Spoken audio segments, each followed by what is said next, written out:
Gene Hackman's daughter now whispers bone-chilling words, like she's peeling back the rotten layers of a legend that crumbled under his own ego. No dramatic tears, no heart-wrenching sorrow. Leslie Hackman's eerie, unsettling reaction doesn't just shake her already broken family, it sends chills through the public and turns hungry reporters into a swarm of bloodthirsty vultures. Gene Hackman took his last breath in a cold, tomb-like house filled with the stench of toxic gas, but the real shocker wasn't his death. It was the 2 decades of dead silence that cracked the second Leslie spoke. The daughter who once stayed hidden now steps into the light, not with grief, but with words so sharp they slice through a truth no one dared to face. Gene Hackman left behind millions, but what Leslie left behind was a nightmare that buried his legacy 6 feet deep. So, what's really lurking behind those cold eyes and unsettling words? What secret is Leslie Hackman keeping? Gene Hackman, the man who once ruled Hollywood with legendary performances in The French Connection, Unforgiven, Bonnie and Clyde, and Superman, was once everywhere. His face graced the covers of elite magazines, he owned the red carpet, bathed in applause, camera flashes, and wild parties that stretched till sunrise. But after 2004, poof, he vanished. No official retirement, no farewell speech, no red carpet goodbyes, just silence. His name only popped up in tribute articles or nostalgia pieces about Hollywood's greatest. And as the years rolled on, that silence thickened, slowly erasing his own legend. Walking away from the glitz of Los Angeles, Hackman and his wife, Betsy Arakawa, 31 years his junior, slipped away to the quiet of Santa Fe, New Mexico, shutting out the world that once worshipped him. A sprawling $3.8 million estate tucked away in the shadow of grand, towering mountains. No star-studded parties, no prying paparazzi, just 2 people, 3 dogs, and endless afternoons swallowed by silence. Neighbors in Santa Fe barely caught a glimpse of Hackman. Every now and then, in the soft glow of early morning, someone might spot him, cup of coffee in hand, perched on the porch, eyes lost in the distant peaks. The once commanding lawman of the big screen had faded into a frail old man, his deep-set eyes holding secrets no one could read. His life now moved in slow motion, like an aging film reel stuck on repeat, each frame, each fleeting memory flickering behind closed eyes. Betsy Arakawa, the woman once met with suspicion by Hackman's entire family,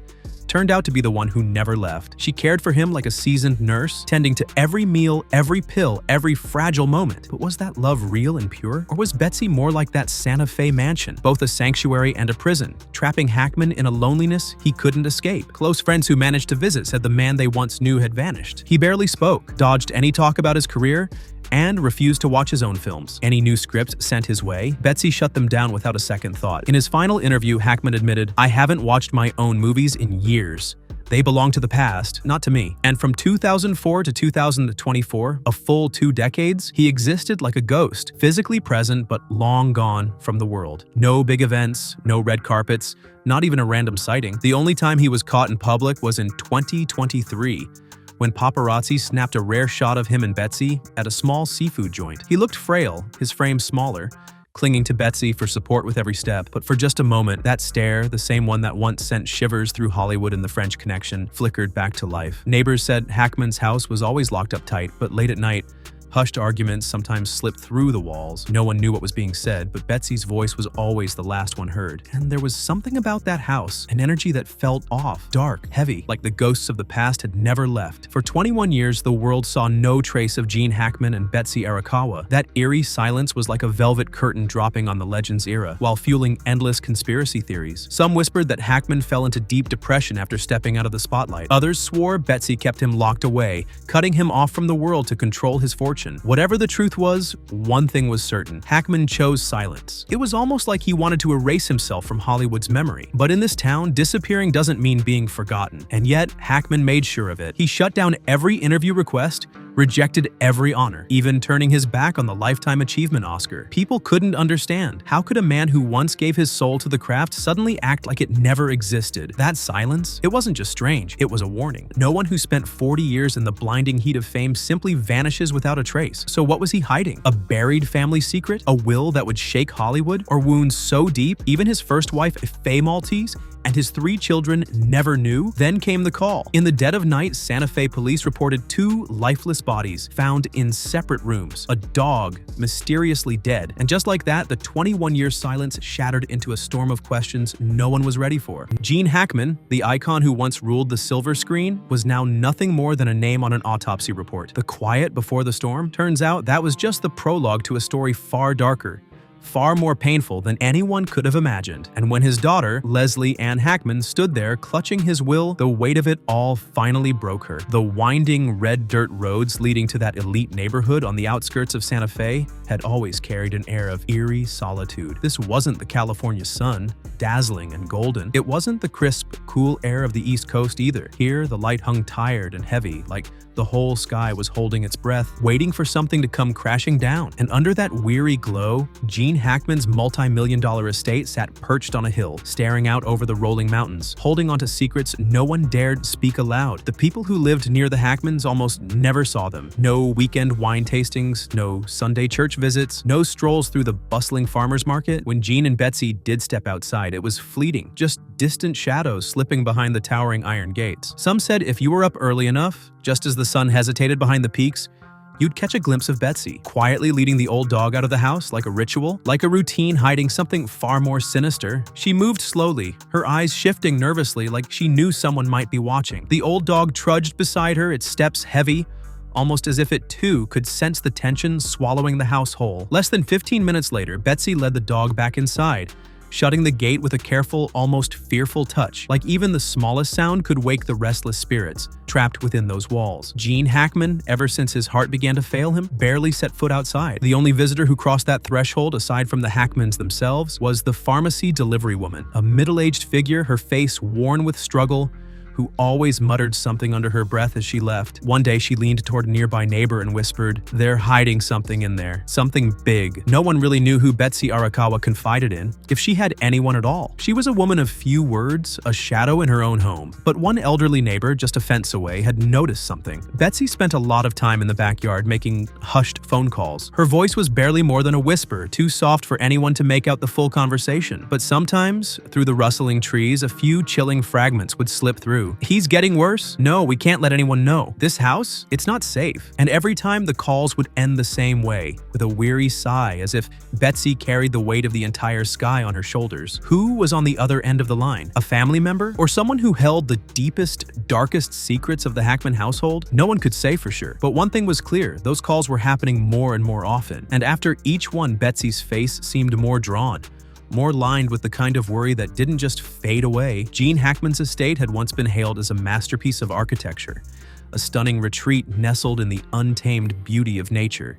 But for the rare few who had ever stepped inside, the truth was something else entirely. The house wasn't just cold. It wasn't the crisp chill of mountain air or the sleekness of modern design. No, this was something deeper, a quiet, suffocating cold, the kind that seeped into the walls, the kind that carried the weight of an unspeakable sorrow. Lining the walls were countless framed photographs, but something felt off. Not a single one featured Gene Hackman's 3 biological children. The faces of the kids who once ran barefoot through his Los Angeles backyard had been erased from his home as if they never existed. Instead, the frames held only carefully curated moments. Hackman and Betsy on their travels, staged smiles against postcard-perfect sunsets, holiday snapshots that felt hollow, missing the warmth of family. Hackman never publicly addressed his health, but whispers among the neighbors painted a grim picture. They believed he had battled a slew of ailments: heart disease, arthritis, spinal degeneration. But the most devastating sickness? It wasn't something a doctor could diagnose. It was the silent, crushing fate that had haunted Hollywood's greatest legends. Marlon Brando, Katharine Hepburn, Greta Garbo, titans of the screen, yet all met the same tragic end, fading into obscurity while still alive. For Hackman, a man who once was the box office, watching himself slowly vanish from relevance, mentioned only in retrospectives and nostalgia pieces, may have been the cruelest illness of all. In one rare conversation with a neighbor, Betsy let something slip. "Gene doesn't watch his old movies," she admitted. "He says they belong to a different life." That was how Gene Hackman severed the final thread, tying him to Hollywood, to the golden past that once defined him. But the truth? The truth lived in the quiet moments, the ones no one else saw. Every night when the house sank into silence, Betsy would catch glimpses of him, standing by the bedroom window, eyes locked on the distant mountains, murmuring under his breath. Those whispers weren't the wind. They weren't the echoes of an aging mind slipping away. No, they were something far more haunting. They were the unfinished conversations between Gene Hackman and the man he used to be. The man who once stood beneath the dazzling lights, who believed the glow of fame was eternal. But fame has no mercy. And when the doors closed, when the cameras stopped rolling, the lights of Hollywood flickered out, leaving behind only Gene Hackman, a man trapped in his own million-dollar fortress, a ghost in the house he once called home, and beyond those cold iron gates past the walls that held his silence, the world moved on. No one remembered Gene Hackman, except for the whispers, the ones that had been waiting for their moment to become reality. That million-dollar house, perched in the New Mexico hills, had once concealed secret midnight calls and murmured fears. Now it was something else entirely, a crime scene, cold, lifeless. The red and blue flashes of police lights bounced off the terracotta walls, casting eerie shadows against the evening sky. Behind wooden fences, local residents stood frozen, their whispers barely audible as they tried to piece together the horror unfolding inside the house that had been silent for years. The police didn't kick down the door because of screams or a desperate call for help. No, it was the silence that led them there. An unnatural, suffocating quiet. It was the pharmacy delivery woman, the one with the weary eyes and the muttered warnings, who first noticed it. A smell. Something indescribable. Not quite death, not quite rotten. A grotesque fusion of chemicals and decay that clung to the air, thick and inescapable. When the officers finally stepped inside, they didn't find a scene of violence. No overturned furniture, no sign of a struggle.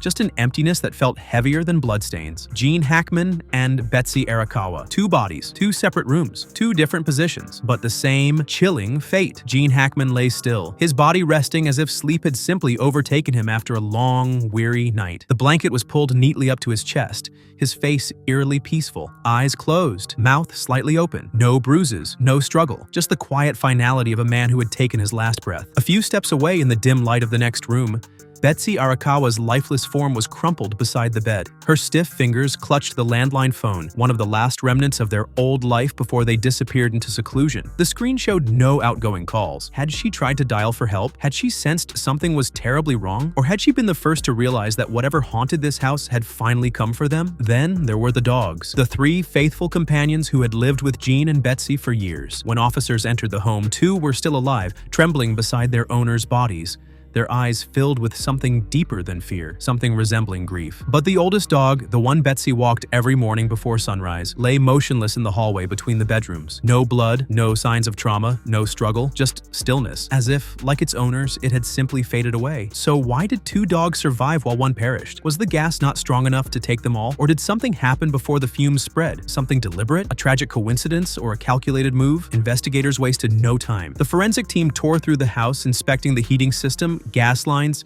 and every possible source of contamination. If this was an accident, there had to be a cause, but what they found sent a chill down the spines of even the most seasoned professionals. Nothing. No carbon monoxide leak, no faulty gas stove left on, no short-circuited electrical system. Whatever toxic fumes had filled that house, it didn't belong there. Then came the final report, and when the results came in, the room fell silent. Hydrogen sulfide, a lethal gas nearly impossible to detect in small amounts, except for its faint rotten egg stench. A gas so deadly that even brief exposure could shut a body down. But here was the real mystery. It hadn't come from the house itself. It wasn't leaking from the pipes. It wasn't seeping from the sewers. So where did it come from? And more importantly, who put it there? So was the gas leaked into the house from an outside source? Or even more chilling, was it released from within? Gene Hackman's body showed no signs of trauma, no bruises, no struggle, just a man who had gone to sleep and never woken up. Betsy Arakawa, same story. Except for one crucial detail, she died clutching the phone, as if in the middle of a desperate call. A tragic accident? A simple gas leak? If so, why did the forensic team detect traces of a chemical that didn't belong in the house? The deeper investigators dug, the murkier things became. Who died first? Gene or Betsy? Who realized the danger first? Who was Betsy trying to call? And if this was murder, what kind of cold-blooded mind could carry out such a calculated act? The cruelest twist? Gene Hackman's children had always braced themselves for the inevitable. Their father was 94, his passing was only a matter of time. But no one expected it to happen like this, and no one expected Betsy, his wife, 30 years younger, to go with him. She should have been the one making the funeral arrangements. Now the question loomed, had they even written a will? If so, was it together or separate? And more importantly, who stood to gain from it? No one knew what Gene and Betsy whispered to each other in their last days. Were Betsy's hushed phone calls tied to the invisible gas? Or was she just another pawn in a scheme set in motion long ago? As their lifeless bodies disappeared beneath white sheets, the million-dollar house returned to silence. But this time, there was no one left to guard its secrets. Gene Hackman and Betsy Arakawa's funeral mirrored the solitude of their final years. No flashing cameras, no media circus, circus? Just a handful of close relatives. But beneath that quiet farewell, something sinister lurked. Side eyes, muted whispers, suspicious glances exchanged between people who were supposed to be family. Losing both Jean and Betsy at once was already a shock, but that was nothing compared to the bombshell that dropped when Jean's personal lawyer stepped forward. The will had been updated, and not just years ago, no, it had been changed just months before their deaths. And that single uncertainty threw the entire will into chaos. If Betsy had outlived Jean, even by mere minutes, her 40% would have legally transferred to her estate or next of kin. But if Jean had been the last to take his final breath, his assets would be distributed exactly as the will dictated. The problem? There was no clear evidence to prove either scenario. The medical examiner couldn't establish the precise time of death for both. The gas poisoning had clouded everything, making it impossible to determine who died first. And without that key detail, the inheritance became a legal minefield, open to challenges, disputes, and most dangerously, accusations. Jean's children were already fuming over their reduced share, feeling sidelined in favor of Betsy. But with her gone too, the money meant for her was now in limbo. Would it revert back to Jean's estate? Would Betsy's side of the family fight for it? And what about that mysterious 30% locked away in a trust? Its true beneficiary hidden for a decade? The reading of the will didn't provide answers. It only raised more questions. And one thing became clear. Gene Hackman's legacy wasn't just a Hollywood legend. Under New Mexico's inheritance law, if they can't prove who passed first, the assets get handled like they died at the same time. That meant Jean's money set aside for Betsy wasn't going straight to her people. It was rolling right back into Jean's shared estate. His 3 biological kids, who were only supposed to get 20%, were now staring down the chance to snatch up Betsy's assets too, even though they never truly saw her as family. Just like that, Betsy was erased from her own husband's will. At the funeral, they kept quiet, but the second that lawyer's office door clicked shut, all that bottled up tension exploded like a ticking time bomb. Leslie Hackman, Jean's eldest, broke the silence first. Her voice shook, though nobody could tell if it was from sadness or straight-up rage. Betsy was never our mother. Don't make us fake this little happy family act. David, the second son, let out a cold laugh. 40% of the estate to a woman who didn't even give him a kid, while his real children barely get a fourth? All those years of stiff, awkward dinners, and Betsy trying and failing to break through to Jean's kids, came flooding back in an instant. To Leslie and David, Betsy was just the lucky woman who walked into Jean's life when he was already sitting on fame and fortune. But to Jean, Betsy was the one who stayed when Hollywood packed up and left him behind. The real question, did Jean trust Betsy fully, or was that cold? Will his way of hiding his own end-of-life doubts? When they started digging through his assets, a string of anonymous investment accounts popped up. Turns out Gene Hackman, a man who never once showed public interest in crypto, had serious money tied up in tech companies dealing with artificial intelligence and biological data. And here's the kicker. Just weeks before he passed, Gene wired nearly $2 million to an offshore account in the Cayman Islands. Why would a legendary actor staring down the end of his life start making shady money moves like that? After leaving the lawyer's office, Leslie sat frozen in the car, silent, tears streaming down her face, unstoppable. It wasn't just the loss of her father that had Leslie in tears. It was the ugly truth unraveling right in front of her. The man she once put on a pedestal, the father she thought she knew, had been exposed in the harshest way. He wasn't just a loving dad. He was a man who played the game, always calculating. Hidden money, secret deals, shady transactions, all of it painted a picture of a Gene Hackman she never imagined. The same man who used to curl up on the couch watching movies with her every night had lived a whole different life in the shadows. Maybe we never really knew him, Leslie whispered. That $1 million inheritance wasn't some glue holding the family together. It was a blade, slicing through whatever was left of their fragile bond. A fortune big enough to change lives, but all it did was tear them apart. Gene Hackman had once been a guaranteed box office hit. He wasn't the heartthrob leading man with a chiseled jawline, nor did he ooze that effortless sex appeal like the Hollywood icons of his time. Hackman was something different, something Hollywood's golden era was always chasing. Strong, rugged, with a presence so raw it felt like he wasn't just acting. He was swallowing every scene while making it part of him. He stood tall in the golden age of the 70s and 80s, like an uncrowned king. From The French Connection and Mississippi Burning to Unforgiven, Hackman didn't just act, he became something bigger, a symbol of the old school, rough-around-the-edges American man who refused to break. In Gene Hackman, people saw the wrinkles of a fading era, the slow death of the American dream, and the quiet suffering of those the world had left behind. And in the end, he became one of them. In 2004, Gene Hackman called it quits. No grand farewell, no big Hollywood send-off, no final blockbuster to cement his legacy. He vanished, stepping away from the screen, blaming health issues. But everybody knew that was just the surface. The truth? Hollywood didn't have room for Gene Hackman anymore. The rugged, no-nonsense actors who defined an era when real scripts and real performances mattered had been pushed aside. The industry he once helped shape had morphed into a cash machine, where fresh-faced stars, superhero franchises, and CGI spectacles chewed up and spit out everything old school. Nobody called Hackman anymore. The same producers and directors who once begged him to sign contracts had now erased his name like some faded, outdated memory. Gene Hackman didn't retire, Hollywood retired him. After stepping away from the big screen, Hackman and Betsy packed up and moved to New Mexico, far from the flashing cameras, the endless parties, and the glittering red carpets. People couldn't help but wonder, why would a legend like Gene Hackman choose to spend his last years out there? The answer was simple and painful. In Hollywood, he wasn't wanted. In New Mexico,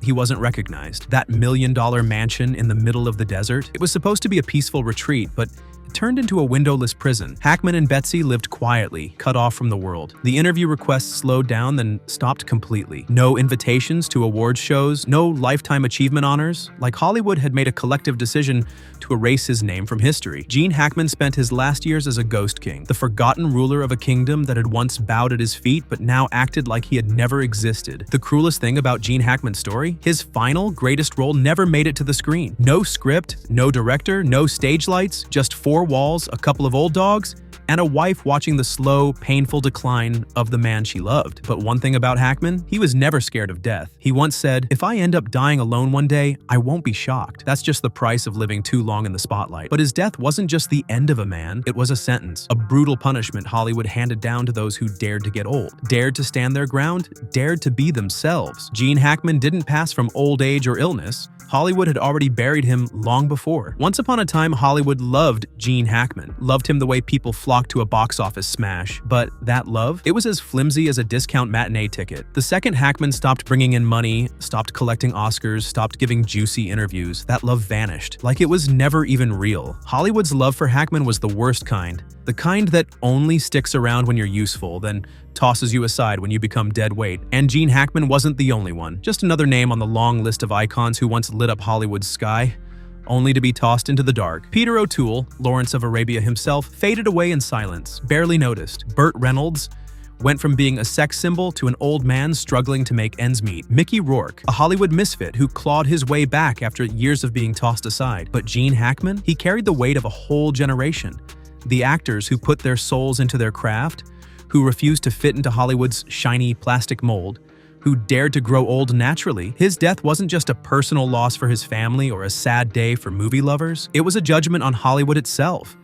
An industry that once built up legends only to crush and discard them the moment they stopped bringing in money. Betsy, in her final call to a relative, said it best. Gene always knew who he was. It was Hollywood that forgot. The verdict on Gene Hackman had been written long before, but his passing was the last chapter. Hollywood didn't take him out in one fell swoop. It did it slowly, with silence, with neglect, with the kind of cheap, conditional love that a fallen king gets when his throne is gone. Gene Hackman passed on a gray, quiet afternoon. No headlines, no grand send-off. The news of his death was as muted as the last years of his life, spent in the desert of New Mexico, a place where nobody bothered to look up his name anymore. No national memorial, no crowds gathering at his doorstep to leave flowers or light candles. Just a handful of short news blurbs, a few surface-level career recaps, and that was it. Gene Hackman was once a legend, but when the final curtain dropped, he became just another forgotten name, gathering dust in the public's memory. Buried deep in stacks of legal documents, tax forms, and his final will, people uncovered fragments of a life never fully told. Hackman's will didn't just divide up his million-dollar fortune, it raised serious questions about what he had been keeping under wraps for years. Mysterious assets, unnamed investments, offshore transactions so tangled that even his own private lawyer couldn't make sense of them. Why would a man who once spoke out against tax-dodging millionaires be caught up in shady financial dealings overseas? And why, in his final days, was he constantly making changes to his will, cutting out certain relatives, adding in unfamiliar names, even leaving strange amounts of money to an anonymous nonprofit with no clear ties to him. Gene Hackman left this world, but in his wake, he left a trail of unanswered mysteries. At first, his death was ruled as natural causes, old age and complications from chronic heart disease. But then, whispers started spreading. A handful of local newspapers in New Mexico began floating a chilling theory. Traces of toxic gas found inside Hackman's home. A trace amount of carbon monoxide was found in the mansion's aging ventilation system, just enough to wear him down, cause confusion, and drain his health little by little. But here's the strange part. That same system had been inspected just months before Gene Hackman's sudden passing. And back then, there wasn't a single sign of a leak. So was this just some freak accident? Or did somebody turn that million-dollar mansion into a silent death trap on purpose? And more importantly, was Hackman's hidden fortune somehow connected to his mysterious death? The local police opened an investigation. But once Hollywood stopped caring, everything went quiet. No big headlines, no national outcry, just silence. Leslie broke down in front of the cameras, not just over losing her father, but because she felt blindsided, betrayed. She thought that after years of distance, she and Hackman had finally made peace. But his final will, cold, calculated, and completely unrecognizable, told a different story. When a legend falls, it ain't just tears that drop. It's blood, betrayal, and wounds that never heal. If Hollywood was a house, then Gene Hackman laid down every brick. But when he was gone, Hollywood didn't even flinch. No grand tribute, no special festival to celebrate his legacy. And the worst part? Some of these young industry folks had the nerve to ask, who is Gene Hackman? That's Hollywood for you, where the line between glory and being forgotten is razor thin. The same people who once called Hackman a living legend, now they've moved on, chasing after the next fresh face, the next bankable star. Gene Hackman, once Hollywood's uncrowned king, died a stranger in the very kingdom he helped build. They didn't need him anymore. His death wasn't a headline. It was just another footnote buried under a flood of gossip and clickbait. And those tapes, the ones that could change everything, they never saw the light of day. The Hackman family stayed quiet. The media moved on. And Gene Hackman's secrets were buried with him, at least until someone bold or ruthless enough decided to dig them up. One day, those recordings might leak, and when they do, the world will see that Gene Hackman didn't just die from old age, he died under the weight of the shadows that followed him his whole life. But that day ain't here yet. The curtain has dropped. Gene Hackman, the betrayed king, is now just another ghost wandering through Hollywood's past. He left this world, taking his secrets to the grave. And that million-dollar empire he built? It wasn't a blessing, it was a curse. A curse that left the ones he left behind drowning in suspicion, pain, and a family that may never heal.